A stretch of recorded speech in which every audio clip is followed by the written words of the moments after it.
Bien, comentaba que a distancia es grato participar en el seno de la Academia Nacional de Medicina.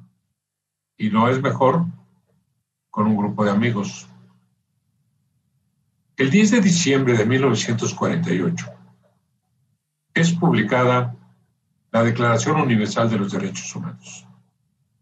Este documento, adoptado por la Asamblea General de las Naciones Unidas, fue realizada en París y fue vista como una respuesta a los actos de barbarie cometidos durante la Segunda Guerra Mundial. Eleanor Roosevelt, 1962, fallece, se erigió en la fuerza impulsora. Se le llamó la primera dama del mundo. En 1948 jugó un papel decisivo en la formulación de esa declaración. En una carta que expone poco antes de morir, señala: la libertad exige mucho de cada ser humano. Con la libertad llega la responsabilidad. Para la persona renuente a creer, la persona que no desea hacer valer su propia importancia, es una perspectiva atemorizante. Meses antes de abril de 1948, se constituye la Organización Mundial de la Salud, especializado en gestionar políticas de prevención y promoción de salud a nivel mundial. Así, en 1948, se da la pauta a los derechos humanos y de ellos se reconoce el derecho a la salud. Se constituyen los fundamentos de un futuro justo y digno para todos. Es el poder de las ideas. La OMS desempeña una función técnica que se ve reflejada en la dimensión de los derechos humanos. Las directrices de la OMS contribuyen a la ponderación que deben llevar los Estados miembros. No siempre ha sido así. En diciembre de 2019 apareció la neumonía en el mundo, la neumonía atípica mencionada en esa ocasión. En torno a ello, el tipo de respuestas de los gobiernos y de los gobernados varió considerablemente. Se plantearon restricciones a nivel comunitario. Otros tomaron medidas con devastadoras consecuencias. Hoy México lo padece.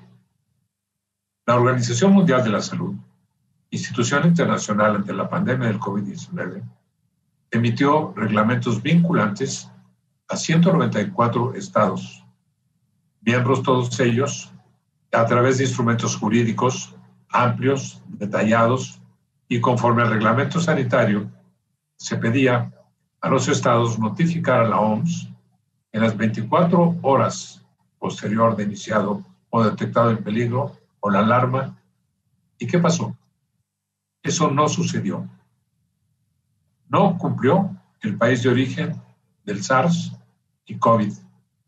No cumplió ese país. Tampoco cumplió la Organización Mundial de la Salud. Por parte de la OMS, un año después se incorpora a la investigación que ahora hace un momento se mencionó, que un año después se detecta cuál fue el origen, entre ellos en un mercado de ciertos animales.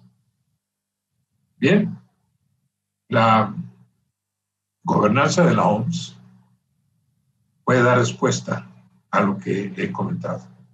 Está integrado por un director general, la Asamblea Mundial de la Salud, que en unas semanas más se tendrá a cabo, el Consejo Ejecutivo y los Estados miembros.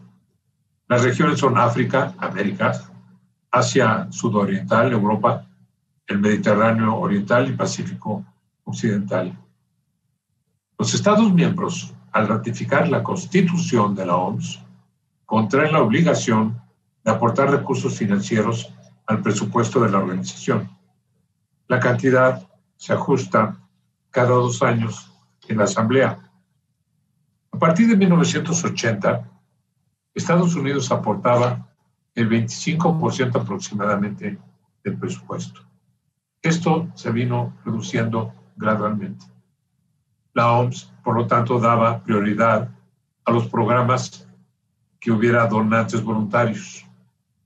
Para 2020 y 2021, los estados otorgaron solamente, todos los estados del mundo otorgaron el 12% del presupuesto. Estados Unidos otorgaba, hasta el momento actual de la gestión de Trump, el 2.9%. México, el 0.1%. Bill Gates contribuye con el 12%, por lo que tiene un gran peso en la definición de políticas. Empresas como Sanofi, Pasteur, contribuyen con 49.6 millones de dólares, mayor a todos los estados de América Latina. ¿Se justifica ello? Es cierto que la exposición a patógenos altamente infecciosos y materiales biológicos peligrosos amenaza la salud pública, ya lo mencionó, entre otros, Juan Garza. En la actualidad, el 75% de los patógenos emergentes son de origen zoonótico. El 75%. Desde 2011, se han comprobado más de 1.200 brotes de enfermedades potencialmente epidémicos en 168 países. Estos afectan a los países de América Latina, en particular, sí es cierto, América Central y México. En la actualidad se estima que 1.400 millones de personas viven en entornos frágiles, vulnerables y afectados por la pobreza, y esta va a aumentar por el COVID a 1.900 millones para 2030. Más de 69 millones de personas se han visto desplazados por la fuerza y no tienen acceso a los servicios básicos. Es de pensarse que la próxima asamblea, en unas semanas más, encargada de acotar las contribuciones voluntarias sin límites, acepte un programa general de trabajo con un registro público de los actores no gubernamentales, una reconciliación colectiva de gobernanza. Se obliga, por supuesto, a corto plazo. En 2020 y 2021, el presupuesto, las contribuciones voluntarias son del 17%. El presupuesto por programas proyecta, con base en el programa de trabajo, una cobertura sanitaria universal a 1.000 millones más de personas. Antes del COVID, 1.000 millones más de personas con mejor bienestar y 1.000 millones de personas mejor protegidas frente a emergencias sanitarias. Esto se va a perder. Por lo que se piensa que una de las propuestas por venir consiste en aumentar de nuevo las contribuciones obligatorias de los estados, lo cual romperá el círculo vicioso de las contribuciones voluntarias ante un inconsistente multilateralismo que, por lo que se requiere, regular las contribuciones en términos de sustancia y de proceso. Así, el multilateralismo desenmascara el dominio de programas crónicamente apoyados y otros crónicamente no financiados. Las enfermedades crónicas no comunicables proyectan 41 millones de muertes cada año. 71% de esas muertes no tienen contribución financiera voluntaria por parte de la OMS. La OMS, en concordancia con la bioética, deberá buscar intensamente el papel de la bioética, cosa que no lo ha hecho. Seguramente se orientará, y así lo queremos, a crear instrumentos de evaluación de la vulnerabilidad epidémica y servir de guía a las inversiones en prevención y preparación de epidemias. Mismos que deberán acompañarse de recomendaciones y normas mínimas sobre la atención clínica en contextos de brotes, protocolos y diseño de estudios clínicos para evaluar la eficacia de vacunas y medicamentos y no improvisar. Establecimiento de prioridades de las amenazas de patógenos emergentes y, por supuesto, el análisis de la patología crónica, guardando un sano equilibrio entre las emergentes y la patología crónica. No puede escapar a la OMS garantizar la infraestructura de laboratorios y los suministros pertinentes ante enfermedades como tuberculosis, paludismo, hepatitis o infecciones intrahospitalarias. Seguramente deberá incrementar su compromiso en el ámbito mundial para la aplicación de la hoja de ruta sobre el acceso a los productos sanitarios a precios justos y transparentes y reducir así los costos de las administraciones públicas y particulares que a veces consideran que es el sentimiento y el acceso a instituciones internacionales que no dan respuesta al desabasto de medicamentos, por ejemplo. La gobernanza multilateral puede comenzar a abordar los crecientes desafíos multisectoriales como la resistencia a los antimicrobianos, o bien la acción conjunta y coordinada de los sectores de la salud humana y animal, lo que mencionaba hace unos momentos Juan Garza, de la agricultura y el medio ambiente, así como una sólida concientización pública y la revisión de la legislación en los diferentes países.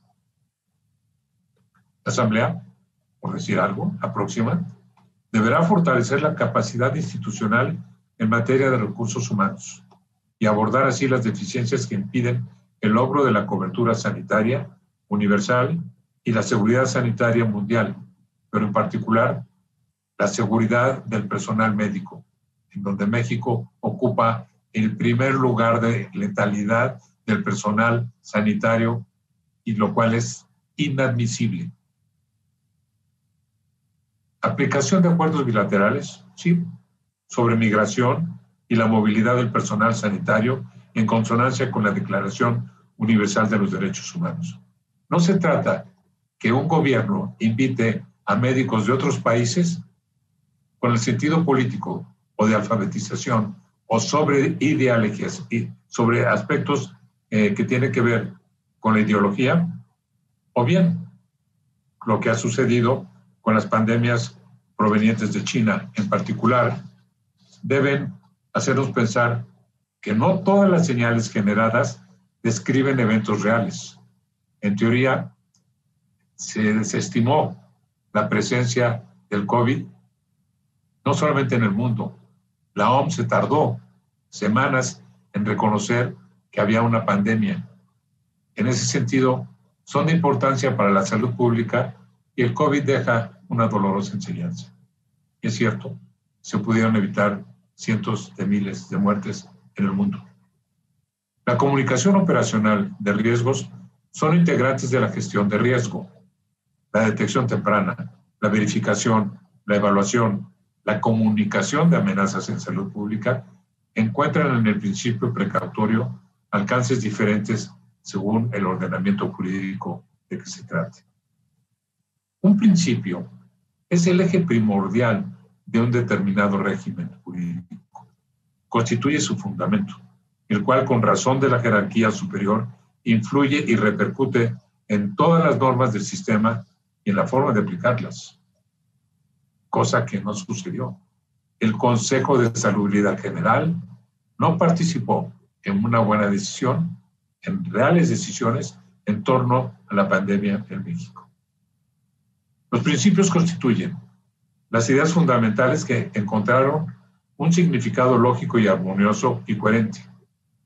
La bioética lo incorpora como una estrategia para hacer frente a la incertidumbre científica en la evaluación de los riesgos. Conocimiento de la acción frente a la incertidumbre. El principio de precaución está estrechamente relacionado con el principio de responsabilidad, debido a que la responsabilidad en su acepción de deber nos hace como especie humana tomar una mayor conciencia sobre la necesidad de preservar el mundo. He de concluir. La gobernanza sólida de los sistemas de salud se caracteriza por la inversión adecuada de las comunidades en salud, transparencia, rendición de cuentas y capacidad de respuesta a las expectativas públicas. Según los argumentos de inversión de la OMS, alcanzar las metas, los 1,000 millones permitirá salvar 30 millones de vidas, generar 100 millones de años de vida sana suplementaria y lograr un crecimiento económico de 2 al 4% en los países de ingresos bajos. De las vidas salvadas, 24.4 millones se salvarán mediante la cobertura sanitaria universal, intensificar el liderazgo de la OMS y la aplicación de su Plan de Acción Mundial, tiene un mayor compromiso de acción dado los muy tristes resultados actuales. Un mayor compromiso de los estados, la integración de la igualdad de género, la prestación eficaz de bienes mundiales, el apoyo técnico a nivel de los países, logro de resultados que generen impacto, y eso se espera de la OMS, de una OMS actualizada, de una OMS renovada. El futuro próximo lo reclama. La introspección y la acción son sinérgicas. En la OMS y en México se reclaman con mayor intensidad. Muchas gracias.